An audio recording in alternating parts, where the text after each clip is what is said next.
बिस्मिल्लाहिर्रहमानिर्रहीम। अस्सलाम वालेकुम स्टूडेंट्स, कैसे हैं आप लोग।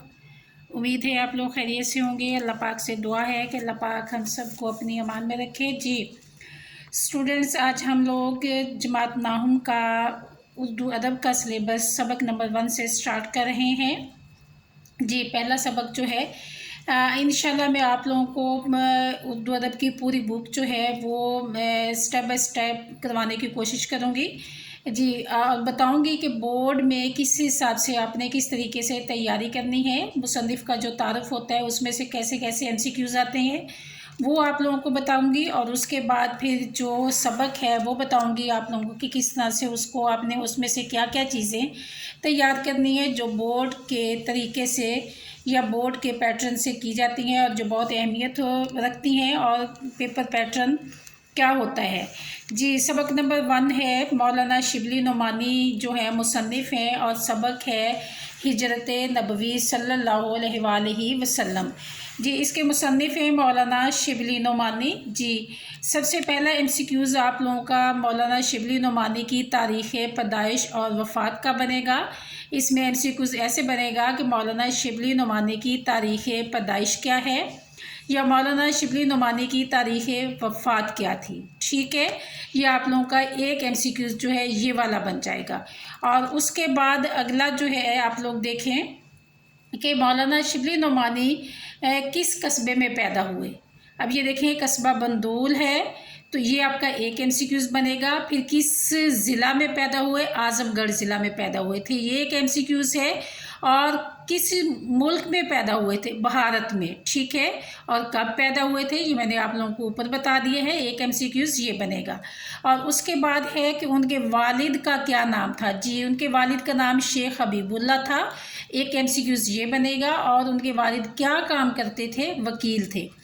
बेटा ये पहला सबक है, और तारुफ में से हमेशा 1-2 MCQs लाजमी आते हैं, इसलिए जो मेन चीज़ें हैं याद करने वाली वो उसमें मैं आप लोगों की रहनुमाई करूँगी ताकि आप लोग वो याद करें और MCQs में आप लोगों को बोर्ड में जाकर कोई मसला ना हो।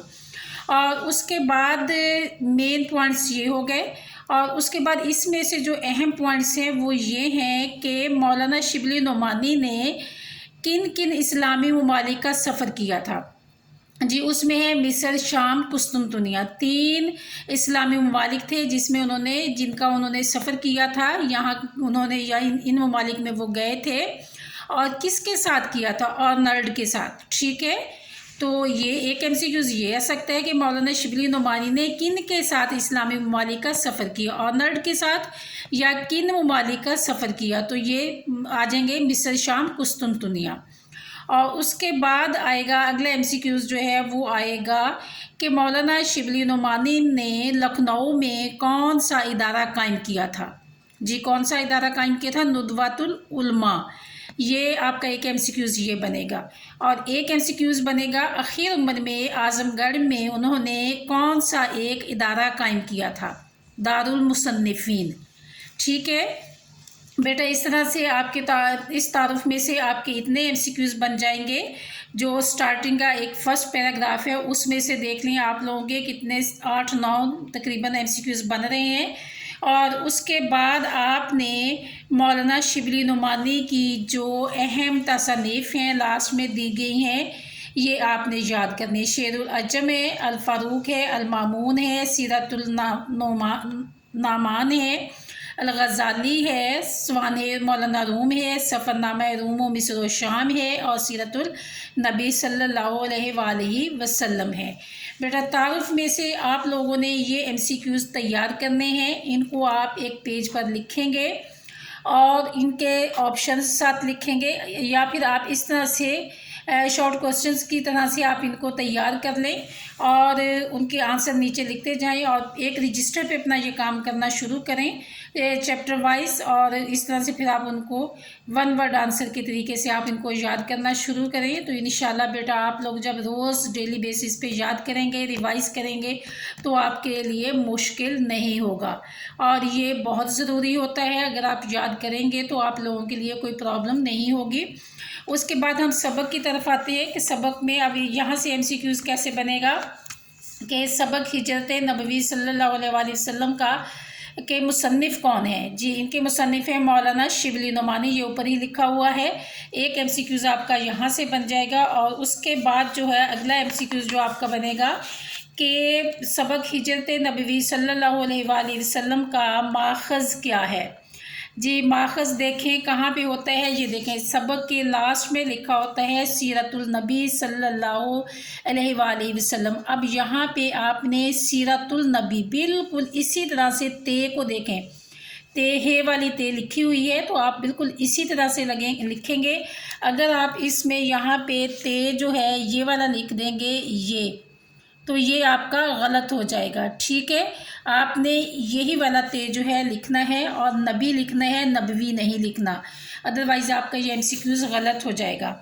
और उसके बाद आपने बैक में जितने MCQs होते हैं वो सारे आपने याद करने हैं। जो फिल इन द ब्लैंक्स होती है उसको भी आप लोगों ने याद करना होता है। ये देखें ऑप्शंस दिए होते हैं, इनमें से भी आप लोगों के MCQs आते हैं, क्योंकि MCQs में भी देखें ऑप्शंस दिए होते हैं। तो इसमें भी देखिए आप लोगों के हर ब्लैंक में उसके आगे 4 ऑप्शन दिए हुए हैं, तो ये भी आपके MCQs में शामिल होते हैं। इसलिए आप लोगों ने फिल इन द ब्लैंक्स को बिल्कुल नहीं छोड़ना, बिल्कुल स्किप नहीं करना।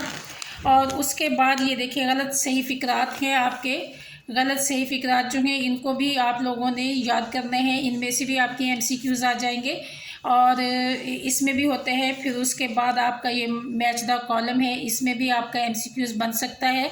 और उसके बाद आपने इसमें देखें सवाल नंबर जो है 8, वाहिद के जमा के वाहिद लिखने हैं। ये हदफ है, इसका होगा अहदाफ। झंकारें हैं, झंकार होगा। राहें हैं, राय होगा। जंजीर है, जंजीरें होगा। कबीला है, कबाइल होगा इसका। ये आपके ग्रामर पोर्शन के जो MCQs हैं अमूमन जो ऐसा होता है कि जो बैक एक्सरसाइज में दिए गए होते हैं वहाँ से आपके MCQs आ जाते हैं। तो आपने इसको भी बहुत अच्छी तरह से याद करना है। और उसके बाद इक़्तिबास की तशरीह करनी है। और ये देखें 2 यहाँ पे एक इक़्तिबास दिया है, इस इक़्तिबास को भी आपने देखना है। और तशरीह का तरीका जो है वो मैं आप लोगों को अपने पिछले लेक्चर्स में दे चुकी हूँ, उसी के मुताबिक आप लोगों ने करना है। इंशाल्लाह अगले लेक्चर में मैं आप लोगों को खुलासा लिखना बताऊँगी और क्वेश्चन आंसर किस तरह से आपने याद करने हैं वो बताऊँगी। अल्लाह हाफिज़।